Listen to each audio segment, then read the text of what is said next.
bahwa masyarakat dicekik habis-habisan, tapi pemerintah kita hidup dengan bermandi-mandi kemewahan. Menurut aku, ini ketidakadilan yang luar biasa besar dan kesenjangan yang semakin besar antara anggota parlemen dan masyarakat, sehingga mereka tidak akan mampu bikin kebijakan-kebijakan yang benar-benar merepresentasi dan meningkatkan kesejahteraan masyarakat.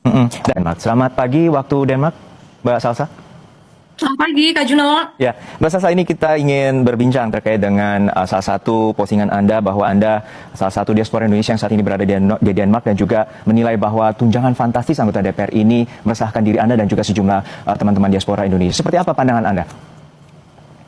Ya, Kak, ini ketidakadilan dan kesenjangan yang luar biasa besar dengan masyarakat ya. Mungkin tadi udah dibahas, Kak, beberapa argumen, tapi yang aku mau sentuh di sini, DPR adalah wakil dari rakyat. Mereka akan bikin kebijakan-kebijakan yang akan mempengaruhi kemanusiaan, kualitas hidup rakyat, kesejahteraan dari rakyat. Maka, kalau kesenjangannya itu terlalu tinggi, mereka bahkan tidak merasakan penderitaan yang dirasakan dari rakyat. Makanya banyak banget, Kak, kita lihat komen-komen dari DPR yang sangat mati empati terhadap rakyat, karena memang mereka secara realistis tidak merasakan penderitaan yang dirasakan oleh rakyat. Tapi, Kak, di Indonesia, bayangkan UMR kita secara nasional kalau dirata-ratakan itu hanya 3,5 juta per bulan. Dibandingkan dengan take home pay yang hampir 120 juta, itu 34 kali lipat. Ini kesenjangan yang luar biasa besar.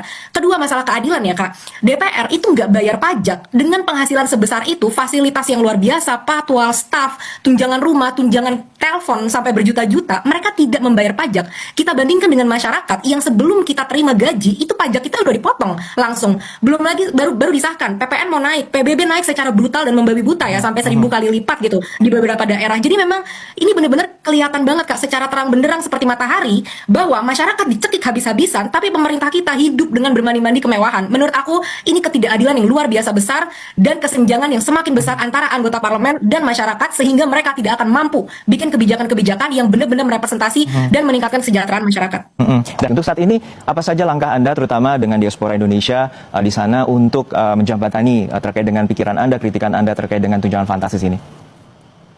Iya, Kak, dan sebagai bangsa Indonesia ya, yang lahir dan besar di Indonesia, aku cinta sekali dengan tanah airku, dan melihat keindahan negara lain, keadilan, kesejahteraan seperti ini, itu ngebuat hati aku hancur ya, Kak, setiap hari. Karena aku melihat negara-negara ini bukan negara kaya, mereka nggak punya apa-apa, Kak. Mereka cuma punya sumber daya manusia. Dibandingkan dengan negaraku, yang sumber daya manusianya luar biasa banyak, alamnya luar biasa hebat, tapi kemiskinannya luar biasa besar. Nah, berangkat dari situ, kita diaspora-diaspora itu merasakan kesedihan yang luar biasa dengan apa yang terjadi di Indonesia. Ditambah lagi dengan sikap arogan yang kita lihat dari mulai bupati-pati, anggota-anggota DPR, pelawak-pelawak di DPR yang joget gitu ya dengan situasi yang menyedihkan ini, Ahmad Syaroni yang mengatakan rakyatnya sendiri. Nah, itu ngebuat kita ngerasa semakin marah gitu ya, Kak. Dan aku merasa kita sebagai diaspora, kita punya privilege, kita jauh dari Indonesia, jadi kita akan lebih sulit kalau mau dibungkam sama pemerintah Indonesia.